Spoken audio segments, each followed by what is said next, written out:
A assessoria de Luiz Inácio Lula da Silva tentou apagar da internet uma cena específica de uma entrevista dele que aconteceu hoje pela manhã.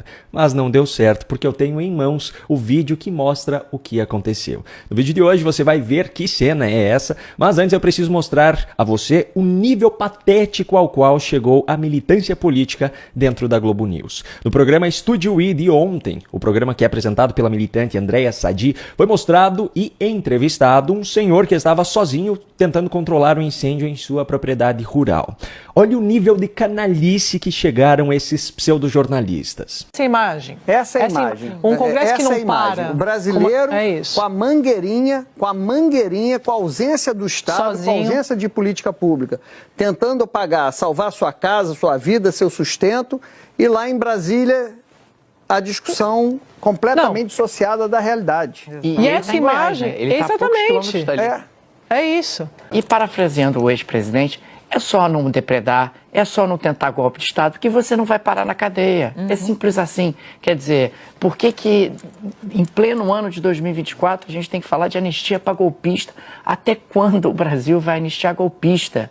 Não é possível isso. É sobre isso, Sadi, a gente falava, quer dizer, nem serve ao debate de qualidade e de urgência, né, dos anseios, dos problemas do país, nem ao fortalecimento da institucionalidade. Nada disso vem sendo tratado, pelo contrário, o debate, por exemplo, de enfrentamento à desinformação, ele é secundarizado e no topo das prioridades a anistia para criminosos, enquanto boa parte do Brasil, do território, arde em chamas. Primeiro, eles menosprezam a importância da discussão de um projeto de lei que pode salvar pessoas que foram vítimas de prisões políticas. Eu não concordo com o que as pessoas fizeram no 8 de janeiro, mas é uma questão moral reconhecer aquilo que realmente foi praticado por eles, dano ao patrimônio público. E a pena para isso é de 6 meses a 3 anos. Agora, porque a militância política de esquerda e uma parte do judiciário acham que eles estavam tentando dar um golpe, sem armas, sem ninguém para colocar no poder, sem nada do que constitui um golpe,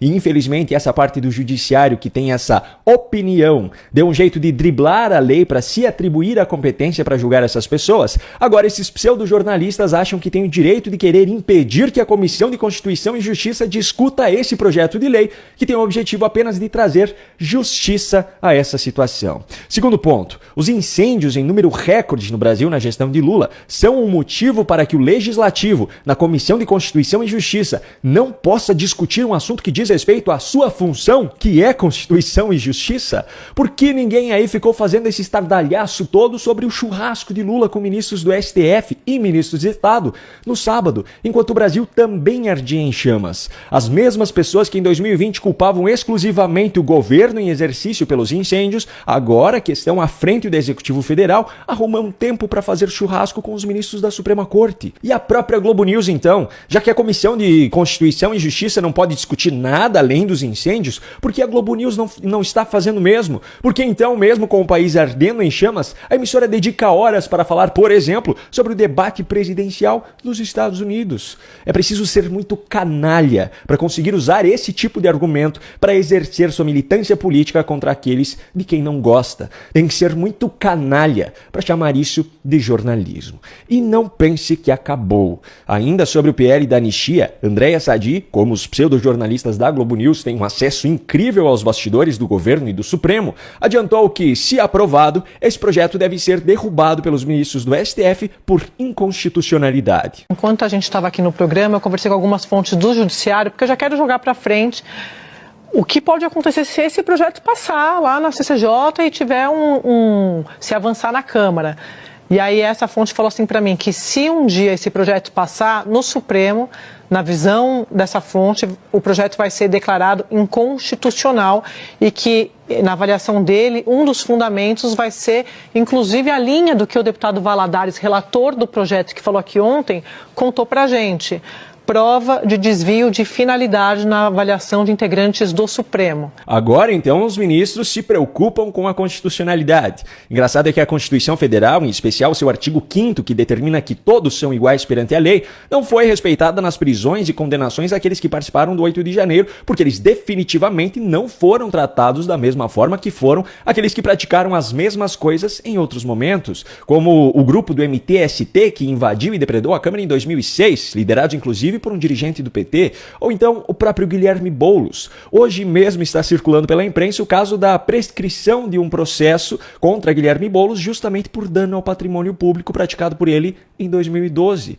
Veja como a Constituição é rasgada justamente por aqueles que deveriam guardá-la.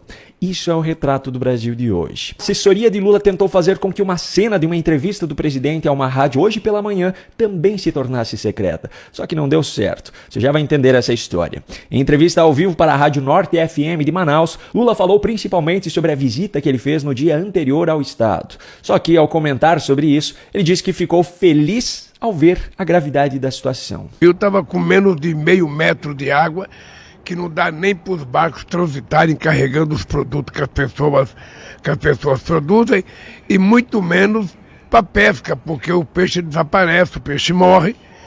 Então é uma situação muito grave. Eu fiquei muito feliz porque eu aprendi com a minha mãe que aquilo que os olhos não veem, o coração não sente. Então é uma situação muito grave, eu fiquei muito feliz. Só que esse ainda não foi o ponto mais controverso da entrevista. Em um outro momento, quando um dos entrevistadores fez uma brincadeira ao chamá-lo de vozão, a assessoria do presidente fez um corte misterioso no vídeo que ficou salvo no YouTube, justamente no início da resposta de Lula. Presidente, tiozão agora falando, agora há pouco a gente estava conversando nos bastidores, o senhor falou, você não é um tiozão, senão você também é o vozão, mas é o carinho que nós temos pelo senhor aqui no estado do Amazonas. E nesse momento, Rádio Norte FM, que uma das rádios mais assistidas aqui no norte do Brasil, em Brasília, com essa conexão também para o Nordeste. E vamos falar da BR-319, porque é uma BR importantíssima aqui para o nosso estado, que liga, na verdade, a região norte para o restante do nosso país, criada na década de 70. E essa pergunta é uma pergunta de todos os amazonenses para o senhor, porque a construção e manutenção dessa BR, ela está ligada diretamente no desenvolvimento daqui da cidade, no desenvolvimento aqui do estado. O ano passado, por exemplo, sofremos com desabastecimento, de acordo com a FEComércio, que é a Federação do Comércio aqui do nosso estado, apontou que de cerca de 25% a 30% desse desabastecimento. Essa liberdade de me chamar de vovô. Tá? Por isso que eu te chamei de Walter até agora, mas se não te incomodar, eu posso chamar de tiozão. Olha, a BR-319...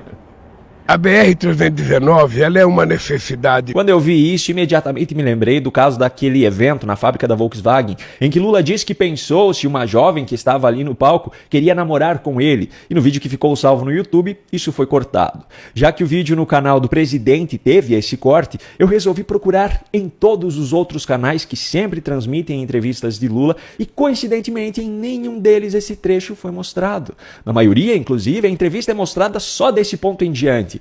Mas a curiosidade foi tanta que eu procurei mais a fundo e encontrei um lugar que a assessoria de Lula esqueceu de verificar: o perfil no Instagram da rádio para o qual ele deu essa entrevista. Veja agora o que Lula disse no trecho cortado. Walter, eu quando pedi para não te chamar de tiozão, é que eu não queria que você tivesse a liberdade de me chamar de vovô. Tá? Por isso que eu te chamei de Walter até agora. Mas se não te incomodar, eu posso chamar de tiozão. Não tem problema. Olha, a BR-319... Pois é, parece uma brincadeira idiota, completamente inofensiva. Então a pergunta que fica é: por que a resposta de Lula foi cortada em tantos canais diferentes? Será que ele ficou irritado com a brincadeira? Será que tem alguma coisa por trás disso?